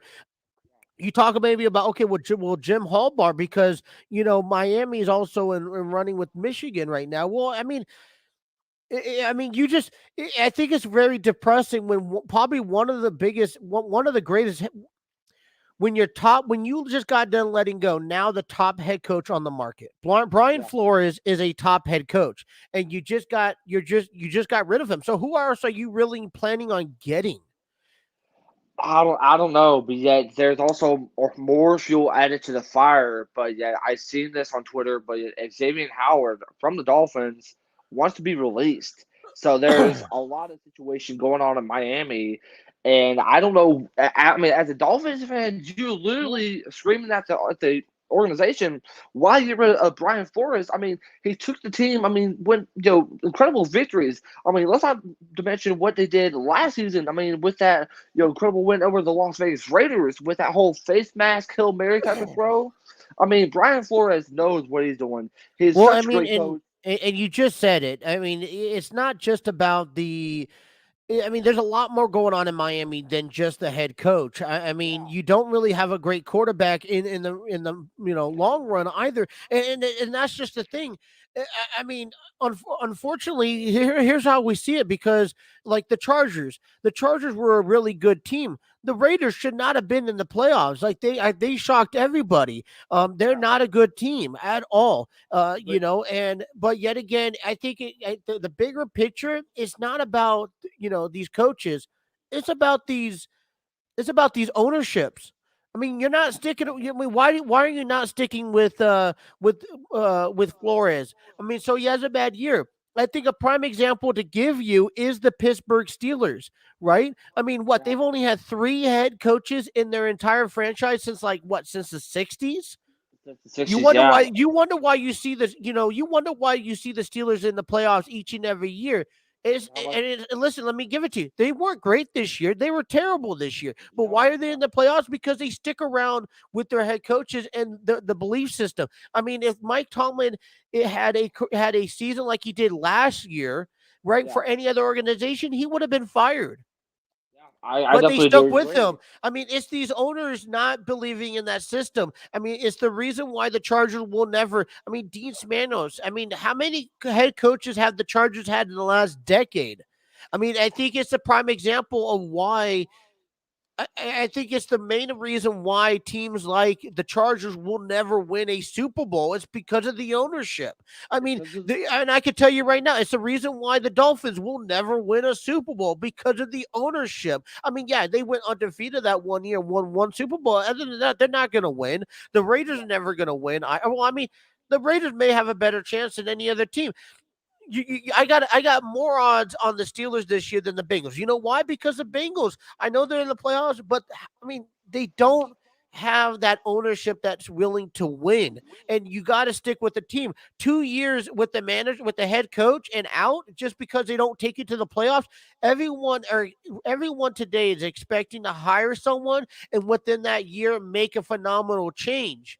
I mean, okay, so Nagy, okay, him and the owner or him and the GM was going to be out anyways. I mean, I think there were just 2 peas in the pod, but I mean, just overall, it's the ownership thing. You're never going to see Chicago win a Super Bowl. You're never going to see the Bengals win the Super Bowl, and that's because of the ownership. And I will say this though, is that Matt Nagy, don't get me wrong, I mean he's a great coach, but yet this year he pretty much made Chicago look like a bunch of bums. I mean, I get it, but you got to stick with them. I mean, that's why Pittsburgh's so successful, because you stick with them. I mean, Bill Belichick had a terrible year. What, last year? They didn't can him. They didn't get rid of him. They stuck with them. I mean, that's why you see the Patriots in the playoffs every year. I mean, look at where the Patriots are at now, because they released Cam Newton and Belichick believed, and Mac Jones, and yet look at them. I mean, they're already in the playoffs, and yet they're taking on the Bills. I mean, what more you can ask for? But if there was 2 organizations that desperately need a coach, it's not only Jacksonville, but also Miami. Miami did a dumb decision, and plus you got to think about the situation going on in Minnesota and Chicago. I mean, Mike Zimmer, that game against I believe it was Green Bay. I mean, they had a rookie quarterback that didn't even start. Let me ask you that question, because I mean, do you really want to if you're a head coach, and you think about this for a second, if you're a head coach and you need, I mean, why is Jim Harbaugh so great in Michigan? Because they gave him years to develop a team instead of 1 or 2 years, oh, you're not good. Okay, well, you're out. I mean, you want to think about coaches for, Jacksonville and Miami. Well, why go to a franchise that aren't good, that is going to set you up for failure? You lose for at least the first 2 years of those seasons, and then and then the owners are going to get rid of you, not giving you that proper chance. Like, Yeah, I mean, you do have a very point. You really have a really good point there because we've seen the lack of talent between both teams, but at the same time, though, is that whoever both Miami and Jacksonville rely on as their head coach, they're the ones that's going to have to make the decision because you not only have to think about what's best for the team, but you got to think about what's best for the organization. Think about how you can be able to get a chance to rebuild the quarterback. I mean, Denver was a quarterback away from being a great team. I mean, they even got rid of Von Miller and made changes. They're a good team, but yet again, they didn't want to stick with the head coach. They got rid of him instead of finding a quarterback that you need. I mean, you want to talk about going to Miami, going to Jacksonville. Miami just got rid of the top head coach on the market now. The biggest head coach right now available on the market is Brian Flores. I mean, what is Miami planning on doing? Hiring John Gruden or Urban Meyer? I mean, it's such a dumb decision, and that's just that's just the main reasons of how stupid these ownerships are. And until ownerships like the Spanos family are out of the conversation and they sell the team, you're never going to sell. Here's an interesting fact. Do you know, since the Spanos family took ownership of the Chargers, that they have never won they've never been to the Super Bowl? I mean, they lost the Super Bowl. I mean, they've lost 15 years out of the 30 years that they've owned the team. I mean, plus, there's no doubt about it. With the decision that we saw this past Sunday, they kept going for it on fourth down. Why? Why? Because you're ruining your chances to be able to win a game and bite them in the hind end. I mean, I think that's a whole nother conversation. But I mean, listen, the Chargers have a really good team. They're really well put together. I think, Justin Herbert is going to be a phenomenal star talent. He's going to be a future Hall of Famer, but they're never going to win because, they're 10 times better than the Raiders on their worst day, but they still lost because it's the Chargers. It's the ownership. And as long as the ownership is there, then the Chargers are never going to change. Unfortunately, how many head coaches have the Bengals gone through in the last 10 years? Ever since they got rid of Marvin Lewis, a lot. Yeah, a lot. And you wonder why they're not winning, because a head coach can't come in and make all their changes in the first year and expect to go to the Super Bowl. It's going to take time. You got to stick with someone. Why were the Bengals in the playoffs? I understand. Listen, you lost. I mean, that's a whole nother curse when you lost every game in the playoffs under Marvin Lewis, but they made it consecutive years. You know why? Because they stuck with Marvin Lewis for so long. Yeah, I definitely do agree. And you wonder why the Steelers won the division every time. It's because, like you said before, they rely on the head coach, whether if it was Bill Cowher or whether if it was Mike Tomlin. And then I will say this, and I mean, out of all teams, and no disrespect to any of the AFC North teams, but the two teams that struggle worse than any other team I've seen is the Browns and especially the Bengals. The Browns have had thousands of head coaches that have come and gone. Same with QBs. But yet Cincinnati, what they did was they grabbed this coach and they developed him. They started having a lot of interest in him, and look where they're at now. They won the division. They're playing against the Raiders this Saturday, and I feel like the Bengals are in a really good step, and it's about dang time. Right, but if they go back, I mean, how much you want to bet if they go back the next 2 years and barely make it into the playoffs? Because they barely slipped by. I mean, if it wasn't for Pittsburgh not playing at their top potential, if it wasn't for Baltimore, they wouldn't be in the playoffs this year. So if you're telling me that I sure hope this doesn't happen, but if you're telling me Zach Taylor comes in and has 2 losing seasons in a row, they're going to can his ass. Yeah. And that's just because poor ownership.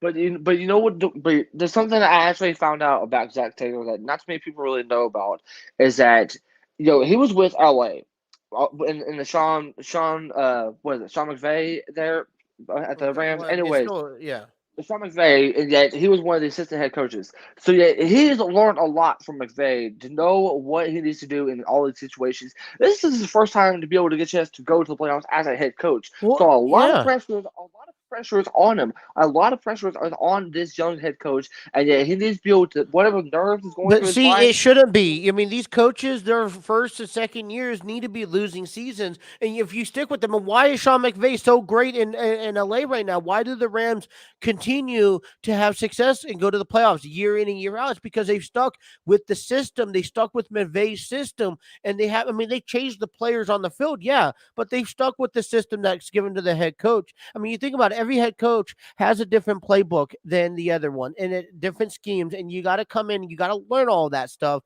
as players, and it becomes overwhelming when you change the team, when you change the head coach every other year. It becomes difficult, like and it comes down to the ownership. The ownerships are salty like that. You need not only need an ownership that is going to, you need ownership that has that right mindset. That's why Pittsburgh and the New England and Dallas has been so successful over the last several decades. It's because the ownership, hey, they select the coach and they trust them in the system. Now, after 7 years, if it doesn't work, I get it. I understand. But Yeah. it's dumb decisions by these ownerships to get rid of a guy like Brian Flores. And it's the reason why these teams, you look at the Broncos, you look at the Chargers, you look at the Browns, the Bengals, the Jaguars, the Dolphins, they're never going to win a Super Bowl because of the ownerships. Well, let me ask you this though: since now Brian Flores is a free head coach, which team do you think will get a chance to sign Flores? In their own opinion, who do you think would sign Flores? Because I can tell you one team that desperately needs to. I mean, if Jim Chicago. Hobart doesn't go to Chicago, I would say Brian Flores will be a great, but you need him to be there for the next 5 years. And you need, I mean, listen, I love Justin Fields in Chicago, but he should, Justin Fields should. Here's another thing. I am not a believer in the rookie starting that the same year that they get drafted. Like these quarterbacks, they need to go to a team with a quarterback. I mean, that they can at least show them the ropes and the range of how to start an NFL game and play in an NFL game.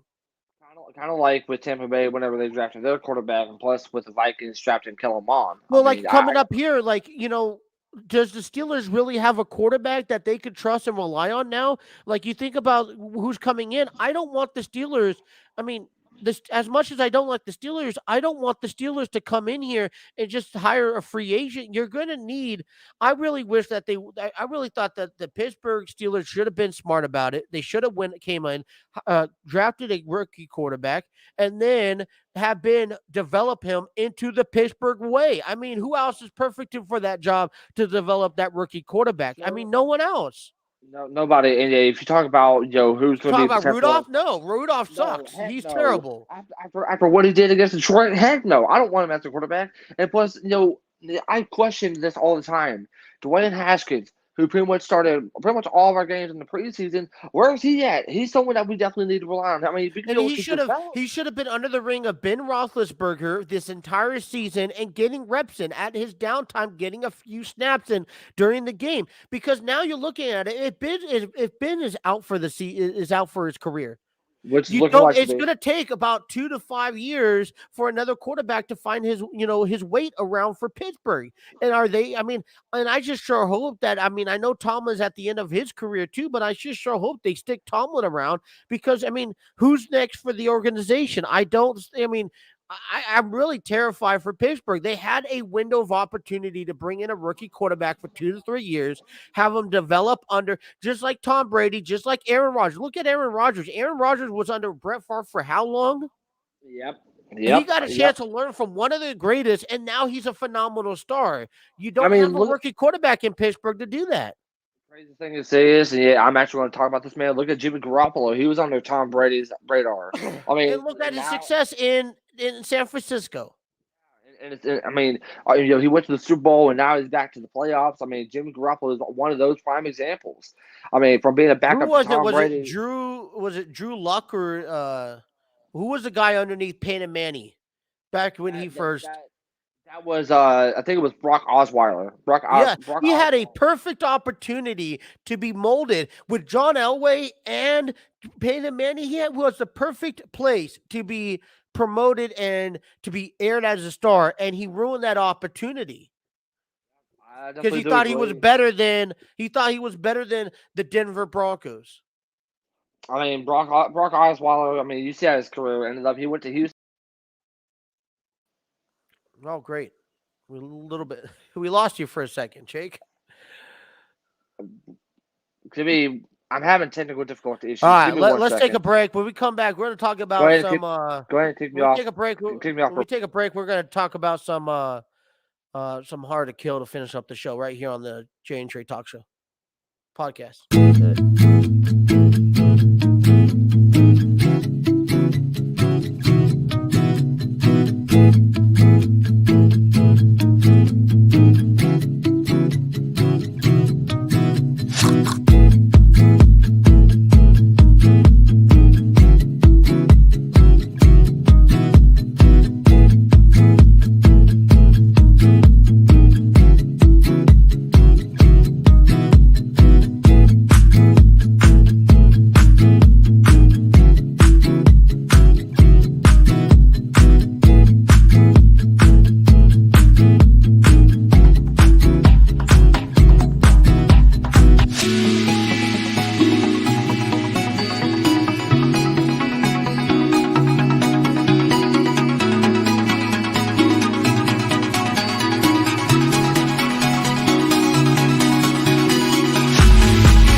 Snake me.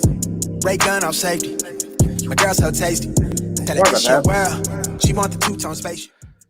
Yeah, I mean, listen, we're gonna talk more about that at a later date too. It's gonna be interesting. But Brian Flores, it's these stupid ownerships. I tell you, they're dumb. They're just dumb. Yeah, honestly.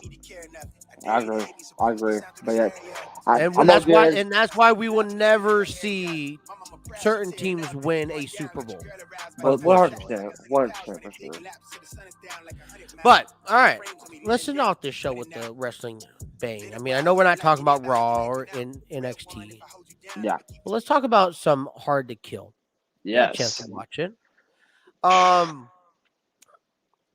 thought every match was great, especially the fact that now, Mickie James has retained her Knockout Women's Championship. And of course, history being made 2 times that night. Well, here's my talk about the matches. Yeah. I want to kind of give you my weigh-in. So talk about the matches first. Yeah. So the first match on the card for the first time ever was the female Ultimate X match. I've heard some stories about both Jordan Grace and Tasha Steelz has been bugging Scott D'Amore about this match, and that the ladies want to be able to have a platform to be able to get a chance to do this match. So yeah, the first match on the card was Lady Frost, I think Havoc, Chelsea Green, Jordan Grace.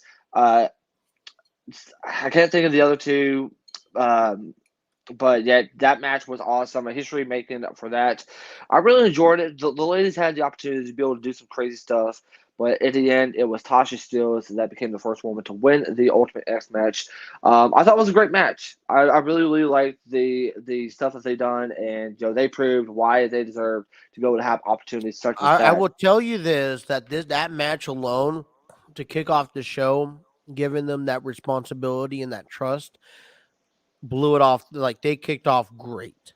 Yeah, absolutely. And congrats to all the women that got the opportunity. I think the next match was the first title defense of the night, and that was Steve Mcqueen taking on the current X Division champion, Trey Miguel. But before this match, it was Mcqueen, who has been undefeated, who has never been pinned. And I like the style of the match. It was kind of like your little, brawl type of high flying stuff from Miguel. I mean, I thought this was a really great match between both two gentlemen, and in the end, it was Trey Miguel that got the first victory over Mcqueen. So I thought it was a really great match, and yet Mcqueen showed why he is a really great heel in such a great type of way in this one. And before we get to Justin's thoughts, I will say this: awesome job by Tom Phillips and D'Lo Brown on commentary. Such a tremendous job. But Justin, what was your thoughts on the X Division match? Well, all right. So here. All right. I want to give everyone credit where credit's due. It was a phenomenal show. I want to talk about the ending of the match. What was the last two matches? The last two matches were the Impact Championship match between Matt Cardona, Debbie Morrissey, and Moose. Wow. And then to end things off was a Texas death match, I believe, between Deonna Purrazzo taking on the current Knockout Women's Champion, Mickie James. Okay, now what was that Extreme Rules match?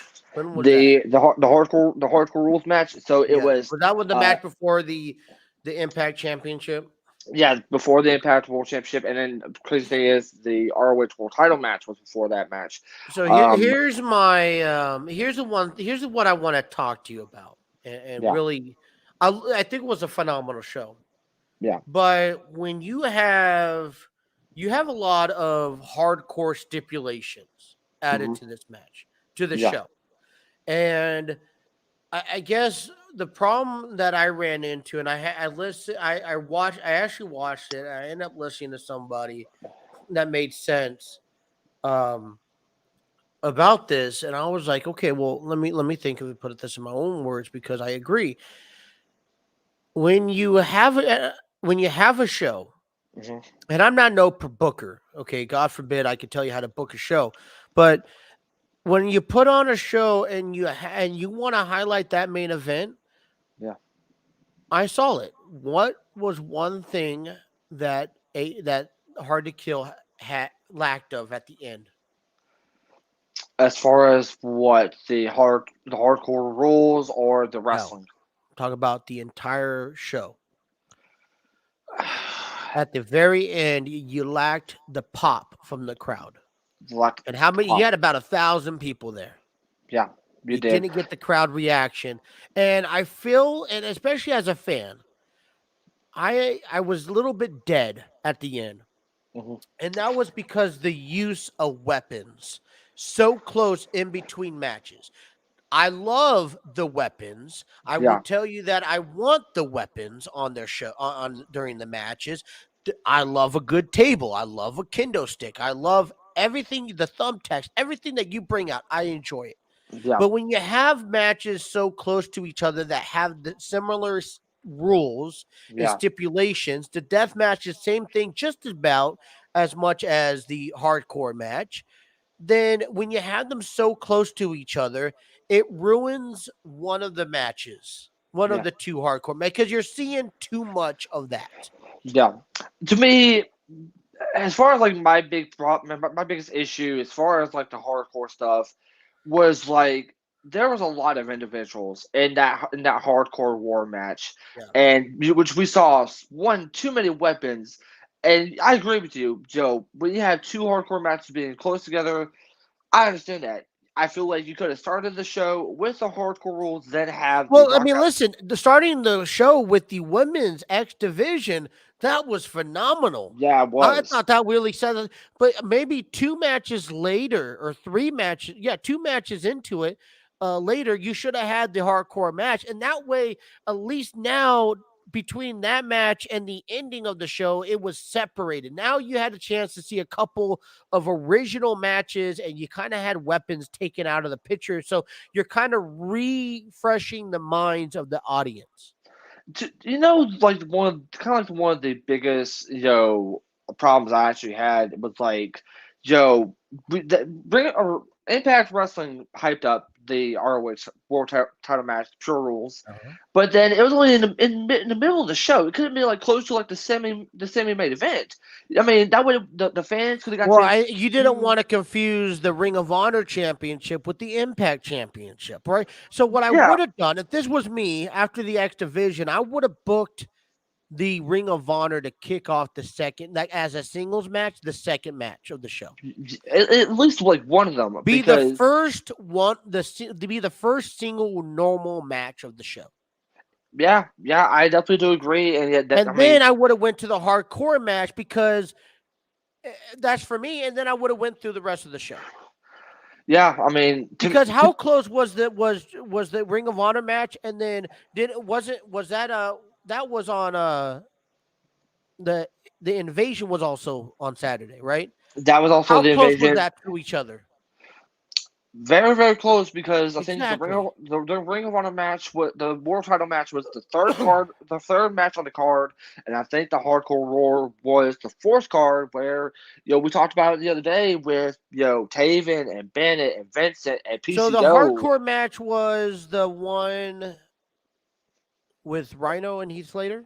Yes, that is the one with Rhino. Yeah. Okay, so then what I would have done is I would have then put the Fatal 4-Way match for the Impact Wrestling Championship number 2. Triple threat match? Triple threat match. Yeah. Match. And then I would have put the hardcore. Then I would have done some stuff in between. And then I would have the semifinals at Ring of Honor. Because you want to separate. I mean, if you're looking at a Ring of Honor Invasion, you want to separate Ring of Honor at the beginning of the show and the Ring of Honor at the end of the show. Yeah, but yet, we gotta look forward. We gotta see what goes down to tomorrow. I mean, tomorrow is going to be a really big one, because after this whole invasion, I mean, what's going to go down? I mean, what's Scott D'Amore going to do? And plus, not only that, but yet we also have another Ring of Honor title match. This time being the Women's Championship being defended tomorrow, and a winner take all between Deonna Purrazzo defending the AAA Women's Championship against Roxy. What's going to happen there tomorrow night? So yet, I heard that also Tesha Steele is now looking to face Mickie James. I think she's the runner-up. Yeah, because she won the Ultimate X match. Yes, Tasha Steele is in line, and also Jay White's going to be coming back to Impact Wrestling here soon. So that's going to be something to really look forward to. I'm just looking forward to seeing the aftermath. Who's going to face for the Impact World Title? Obviously Tasha Steele is going after Mickie James, but yet, are we going to be seeing Taven and Bennett taking on the Good Brothers for the Impact World Tag Team titles? Because both Taven and Bennett grabbed those tag team titles and said that we want them. So I don't know what's going to happen. All I know is tune in tomorrow on Access TV, because it's going to be interesting. I mean, listen, we have, okay, so we got AEW tonight. We got Ring of Honor Impact tomorrow. Yep, tomorrow night. We have our show tomorrow. You can come back in from 10 to noon. Yep. I would also recommend sticking by us throughout the week, because the schedule, head on over to our social media page, because our schedule has changed. Check out our TikTok for the giveaway of the Bryan Danielson autographs. If you guys want to qualify, head on over to our TikTok. You got to follow, like, share, and comment on our TikTok page. And also, make sure to head over to our Instagram. If you guys want to get a chance to follow Sandra after that incredible interview, I tagged her in a couple of posts. So make sure you guys check her out on Instagram. She's tagged. And I do want to say this. Thank you, Sandra, for the interview. It was definitely a lot of fun, and we can't wait for more interviews to come soon. Tomorrow, we're going to break down a little bit more about Biggie. Yeah, we definitely need to. We got to talk about it more. And maybe why his reign was not as successful as it should have been. But, all right, so this wraps up the first day. I thought we hit this out of the park. It's going to be hard to top this tomorrow. You're really making hard. You're making our jobs difficult, bub. But with that being said, we got to wrap it up and get out of here. For the Jay and Trey podcast, for everyone that makes this show possible, Jake, Trey, myself, you guys enjoy the rest of your day. Happy Wednesday. We'll see you guys tomorrow at 10. Take care. Take care.